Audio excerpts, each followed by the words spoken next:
18वां अध्याय। अर्जुन बोले, हे माँ भाव, हे अंतर्यामीन, हे वासुदेव, मैं संन्यास और त्याग के तत्व को पृथक पृथक जानना चाहता हूँ। श्री भगवान बोले, कितने ही पंडित जन तो काम्य कर्मों के त्याग को संन्यास समझते हैं। दूसरे विचार कुशल पुरुष सब कर्मों के फल के त्याग को त्याग कहते हैं। कई एक विद्वान ऐसा कहते हैं कि कर्म मात्र दोष युक्त है, इसलिए त्यागने के योग्य है। दूसरे विद्वान कहते हैं कि यज्ञ, दान और तप रूप कर्म त्यागने योग्य नहीं है। हे पुरुष श्रेष्ठ अर्जुन, संन्यास और त्याग इन दोनों में से पहले त्याग के विषय में तू मेरा निश्चय सुन। त्याग सात्विक, राजस और तामस भेद से 3 प्रकार का कहा गया है। यज्ञ, दान और तप रूप कर्म त्याग करने के योग्य नहीं है, वह तो अवश्य कर्तव्य है। यज्ञ, दान और तप ये तीनों ही कर्म बुद्धिमान पुरुषों को पवित्र करने वाले हैं। इसलिए हे पार्थ, इन यज्ञ, दान और तप रूप कर्मों को और भी संपूर्ण कर्तव्य कर्मों को आसक्ति और फलों का त्याग करके अवश्य करना चाहिए। यह मेरा निश्चय किया हुआ उत्तम मत है। परंतु नियत कर्म का स्वरूप से त्याग करना उचित नहीं, इसलिए मोह के कारण उसका त्याग कर देना तामस त्याग कहा गया है। जो कुछ कर्म है वह सब दुख रूप ही है। ऐसा समझकर यदि कोई शारीरिक कलेश के भय से कर्तव्य कर्मों का त्याग कर दे तो वह ऐसा राजस त्याग करके त्याग के फल को किसी प्रकार भी नहीं पाता। हे अर्जुन, जो शास्त्र विहित कर्म करना कर्तव्य है, इसी भाव से आसक्ति और फल का त्याग करके किया जाता है, वही सात्विक त्याग माना गया है। जो मनुष्य अकुशल कर्म से तो द्वेष नहीं करता और कुशल कर्म में आसक्त नहीं होता, वह शुद्ध सत्वगुण से युक्त पुरुष संशय रहित, बुद्धिमान और सच्चा त्यागी है। शरीरधारी किसी भी मनुष्य के द्वारा संपूर्णता से सब कर्मों का त्याग किया जाना संभव नहीं है। इसलिए जो कर्म फल का त्यागी है वही त्यागी है, यह कहा जाता है। कर्म फल का त्याग न करने वाले मनुष्यों के कर्मों का तो अच्छा, बुरा और मिला हुआ ऐसे 3 प्रकार का फल मरने के पश्चात अवश्य होता है। किंतु कर्म फल का त्याग करने वाले मनुष्य के कर्मों का फल किसी काल में भी नहीं होता। हे माँ भाव, संपूर्ण कर्मों की सिद्धि के ये 5 हेतु कर्मों का अंत करने के लिए उपाय बतलाने वाले सांख्य शास्त्र में कहे गए हैं, उनको तू मुझसे भली भांति जान। इस विषय में कर्मों की सिद्धि में अधिष्ठान और कर्ता तथा भिन्न भिन्न प्रकार के कारण एवं नाना प्रकार की अलग अलग चेष्टाएं और वैसा ही 5वां हेतु देव है। मनुष्य मन, वाणी और शरीर से शास्त्रानुकूल अथवा विपरीत जो कुछ भी कर्म करता है उसके ये 5 कारण हैं। परंतु ऐसा होने पर भी जो मनुष्य अशुद्ध बुद्धि होने के कारण उस विषय में यानी कर्मों के होने में केवल शुद्ध स्वरूप आत्मा को कर्ता समझता है, वह मलिन बुद्धि वाला ज्ञानी यथार्थ नहीं समझता। जिस पुरुष के अंतःकरण में मैं करता हूँ ऐसा भाव नहीं है, जिसकी बुद्धि सांसारिक पदार्थों में और कर्मों में लिपायमान नहीं होती, वह पुरुष इन सब लोगों को मारकर भी वास्तव में ना तो मारता है और ना पाप से बनता है। ज्ञाता, ज्ञान और ज्ञेय ये 3 प्रकार की कर्म प्रेरणा है। कर्ता, करण तथा क्रिया ये 3 प्रकार का कर्म संग्रह है। गुणों की संख्या करने वाले शास्त्र में ज्ञान, कर्म तथा कर्ता गुणों के भेद से 3 प्रकार के ही कहे गए हैं, उनको भी तू मुझसे भली भांति सुन। जिस ज्ञान से मनुष्य पृथक पृथक सब भूतों में एक अविनाशी परमात्म भाव को विभाग रहित संभाव से स्थित देखता है, उस ज्ञान को तो तू सात्विक जान। किंतु जो ज्ञान अर्थात जिस ज्ञान के द्वारा मनुष्य संपूर्ण भूतों में भिन्न भिन्न प्रकार के नाना भावों को अलग अलग जानता है, उस ज्ञान को तू राजस जान। परंतु जो ज्ञान एक कार्य रूप शरीर में ही संपूर्ण के सदृश आसक्त है तथा जो बिना युक्ति वाला सात्विक अर्थ से रहित और तुच्छ है, वह तामस कहा गया है। जो कर्म शास्त्र विधि से नियत किया हुआ कर्तापन के अभिमान से रहित हो, फल न चाहने वाला पुरुष द्वारा बिना राग द्वेष के किया गया हो, वह सात्विक कहा जाता है।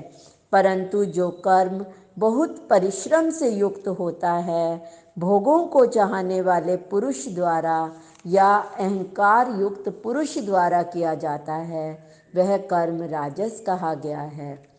जो कर्म परिणाम, हानि, हिंसा और सामर्थ्य को न विचार कर केवल अज्ञान से आरंभ किया जाता है, वह तामस कहा जाता है।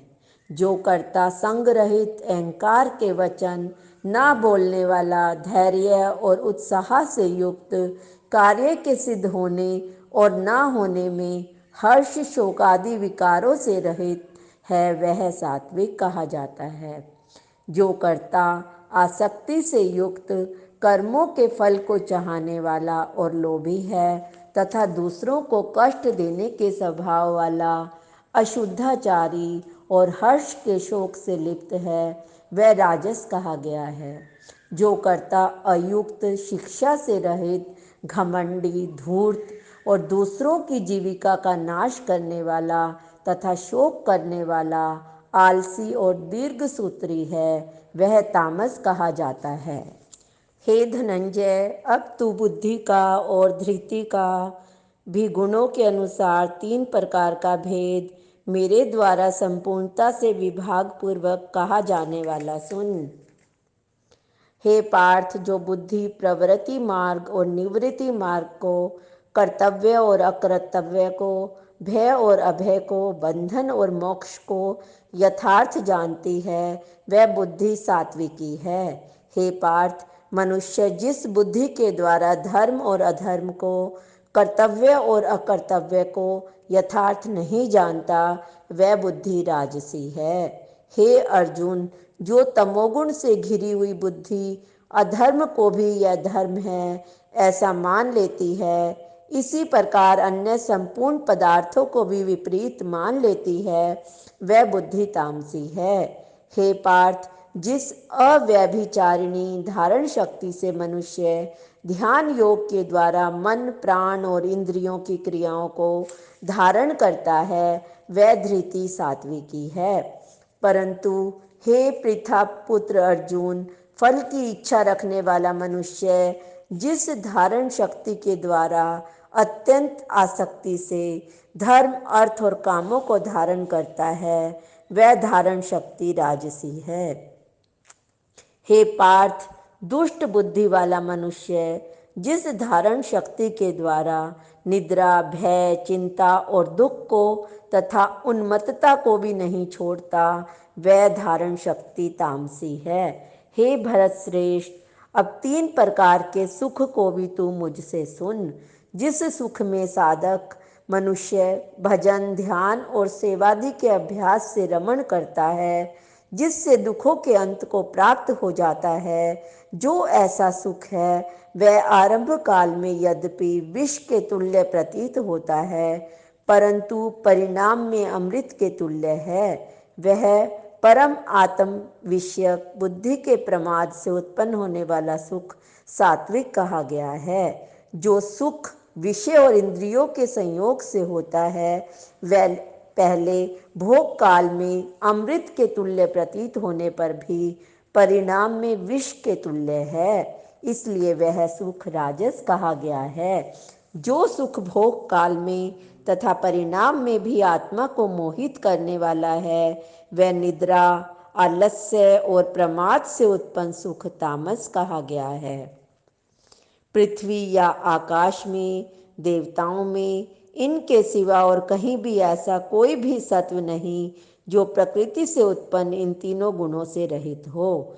हे परंतप, ब्राह्मण, क्षत्रिय और वैश्यों के द्वारा तथा शूद्रों के कर्म स्वभाव से उत्पन्न गुणों द्वारा विभक्त किए गए हैं। अंतःकरण का निग्रह करना, इंद्रियों का दमन करना, धर्म पालन के लिए कष्ट सहना, बाहर भीतर से शुद्ध रहना, दूसरों के अपराधों को क्षमा करना, मन, इंद्रिय और शरीर को सरल रखना, वेद, शास्त्र, ईश्वर और परलोक आदि में श्रद्धा रखना, वेद शास्त्रों का अध्ययन अध्यापन करना और परमात्मा के तत्व का अनुभव करना, ये सब के सभी ब्राह्मण के स्वाभाविक कर्म हैं।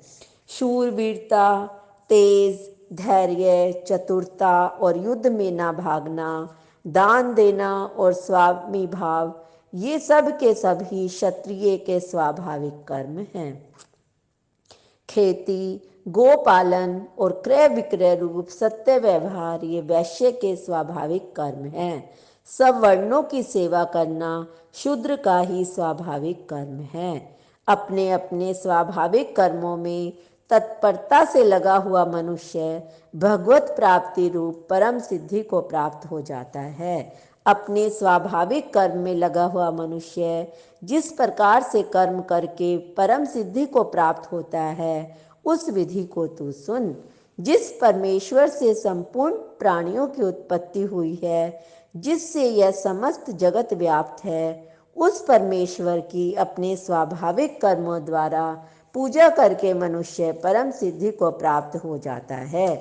अच्छी प्रकार आचरण किए हुए दूसरे के धर्म से गुण रहित भी अपना श्रेष्ठ धर्म है, क्योंकि स्वभाव से नियत किए हुए स्वधर्म रूप कर्म को करता हुआ मनुष्य पाप को नहीं प्राप्त होता। अतएव हे कुंती पुत्र, दोष युक्त होने पर भी सहज कर्म को नहीं त्यागना चाहिए, क्योंकि धुएं से अग्नि की भांति सभी कर्म किसी न किसी दोष से युक्त हैं। सर्वत्र आसक्ति रहित बुद्धिमान, सप्रिया रहित और जीते हुए अंतःकरण वाला पुरुष सांख्य योग के द्वारा उस परम नैष्कर्म्य सिद्धि को प्राप्त होता है, जो कि ज्ञान योग की परानिष्ठा है। उस नैष्कर्म्य सिद्धि को जिस प्रकार से प्राप्त होकर मनुष्य ब्रह्म को प्राप्त होता है, उस प्रकार को हे कुंती पुत्र तू संक्षेप में ही मुझसे समझ। विशुद्ध बुद्धि से युक्त, हल्का, सात्विक और नियमित भोजन करने वाला, शब्द आदि विषयों का त्याग करके एकांत और शुद्ध देश का सेवन करने वाला, सात्विक धारण शक्ति के द्वारा अंतःकरण और इंद्रियों का यह संयम करके मन, वाणी और शरीर को वश में कर लेने वाला, राग द्वेष को सर्वथा नष्ट करके भली भांति दृढ़ वैराग्य का आश्रय लेने वाला, अहंकार, बल, घमंड, काम, क्रोध और परिग्रह का त्याग करके निरंतर ध्यान योग के परायण रहने वाला, ममता रहित शांति युक्त पुरुष सच्चिदानंद घन ब्रह्म में अभिन्न भाव से स्थित होने का पात्र होता है। फिर वह सच्चिदानंद घन ब्रह्म में एक ही भाव से स्थित प्रसन्न मन वाला योगी न तो किसी के लिए शोक करता है और न किसी की आकांक्षा ही करता है। ऐसा समस्त प्राणियों में समभाव वाला योगी मेरी पराभक्ति को प्राप्त हो जाता है। उस पराभक्ति के द्वारा वह मुझ परमात्मा में जो हूँ, जितना हूँ, ठीक वैसा का वैसा तत्व से जान लेता है तथा उस भक्ति से मुझको तत्व से जानकर तत्काल ही मुझ में प्रविष्ट हो जाता है। मेरे परायण हुआ कर्मयोगी तो संपूर्ण कर्मों को सदा करता हुआ भी मेरी कृपा से सनातन अविनाशी परम पद को प्राप्त हो जाता है। सब कर्मों को मन में मुझ में अर्पण करके समबुद्धि रूप योग को अवलंबन करके मेरे प्रायण और निरंतर मुझ में चित वाला हो।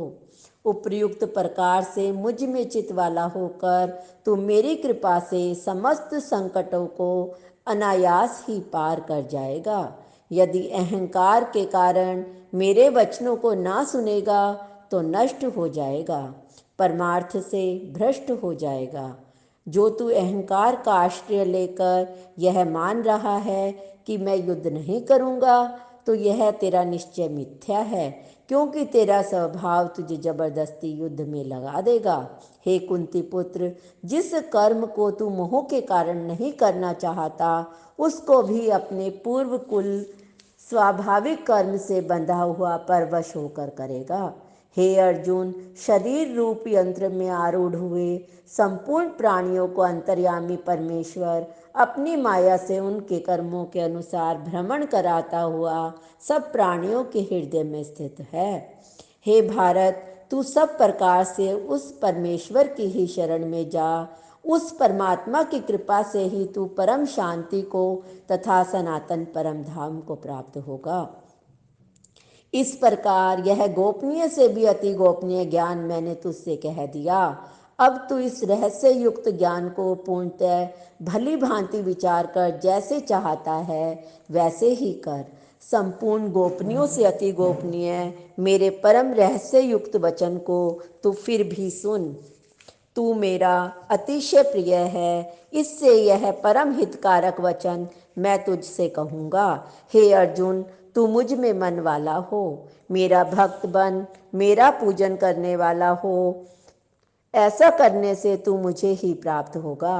यह मैं तुझसे सत्य प्रतिज्ञा करता हूँ। तू मुझे अत्यंत प्रिय है।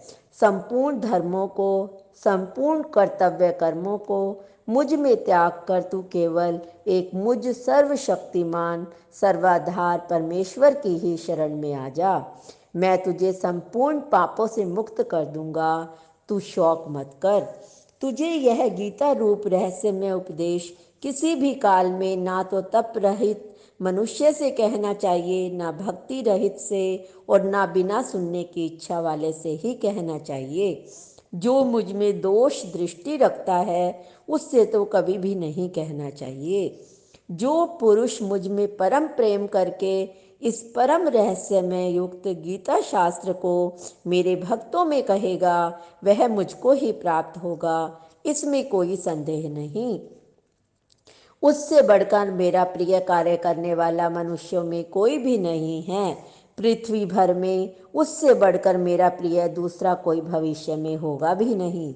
जो पुरुष इस धर्म में हम दोनों के संवाद रूप गीता शास्त्र को पढ़ेगा, सुनेगा, उसके द्वारा भी मैं ज्ञान यज्ञ से पूजित होऊंगा, ऐसा मेरा मत है। जो मनुष्य श्रद्धा युक्त और दोष दृष्टि से रहित होकर इस गीता शास्त्र का श्रवण करेगा, वह भी पापों से मुक्त होकर उत्तम कर्म करने वालों के श्रेष्ठ लोकों को प्राप्त होगा। हे पार्थ, इस गीता शास्त्र को तूने एकाग्रचित्त होकर सुना। हे धनंजय, तेरा अज्ञान जनित मोह नष्ट हो गया। अर्जुन बोले, हे अच्युत, आपकी कृपा से मेरा मोह नष्ट हो गया। मैंने स्मृति प्राप्त कर ली है। अब मैं संशय रहित होकर स्थित हूँ, अतः आपकी आज्ञा का पालन करूँगा। संजय बोले, इस प्रकार मैंने श्री वासुदेव और महात्मा अर्जुन के इस अद्भुत रहस्य युक्त रोमांचकारक संवाद को सुना। श्री व्यास जी की कृपा से दिव्य दृष्टि पाकर मैंने इस परम गोपनीय योग को अर्जुन के प्रति कहते हुए स्वयं योगेश्वर भगवान श्री कृष्ण से प्रत्यक्ष सुना। हे राजन, भगवान श्री कृष्ण और अर्जुन के इस रहस्य युक्त कल्याणकारक और अद्भुत संवाद को पुनः पुनः स्मरण करके मैं बार बार हर्षित हो रहा हूँ। हे राजन, श्री हरि के उस अत्यंत विलक्षण रूप को भी पुनः पुनः स्मरण करके मेरे चित्त में महान आश्चर्य होता है और मैं बार बार हर्षित हो रहा हूँ। हे राजन, जहाँ योगेश्वर भगवान श्री कृष्ण हैं, जहाँ गांडीवधारी अर्जुन है, वहीं पर श्री विजय विभूति और अचल नीति है, ऐसा मेरा मत है। इस प्रकार गीता का 18वां अध्याय संपूर्ण हुआ। बोलो गीता माता की जय।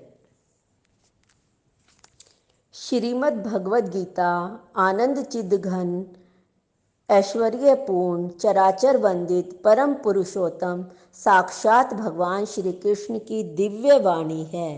यह अनंत रहस्यों से पूर्ण है।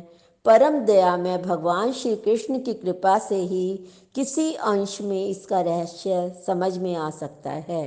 जो पुरुष परम श्रद्धा और प्रेममयी विशुद्ध भक्ति से अपने हृदय को भरकर भगवत गीता का मनन करते हैं, वे ही भगवत कृपा का प्रत्यक्ष अनुभव करके गीता के स्वरूप की किसी भी अंश में झांकी कर सकते हैं। अतएव अपना कल्याण चाहने वाले नर नारियों को उचित है कि वे भक्तवर अर्जुन को आदर्श मानकर अपने में अर्जुन से दैवी गुणों का स्मरण करते हुए मनन अध्ययन करें। भगवान की आज्ञा अनुसार यथवा योग्य तत्परता के साथ साधन में लग जाएं। जो पुरुष इस प्रकार करते हैं उनके अंतःकरण में नित्य नए नए परम आनंददायक अनुपम और दिव्य भावों की स्फुरनाएं होती हैं। वे सर्वथा शुद्धांतकरण होकर भगवान की अलौकिक कृपा सुधा का रसवादन करते हुए शीघ्र ही भगवान को प्राप्त हो जाते हैं। हरि ओम तत्सत। हरि ओम तत्सत। हरि ओम तत्सत।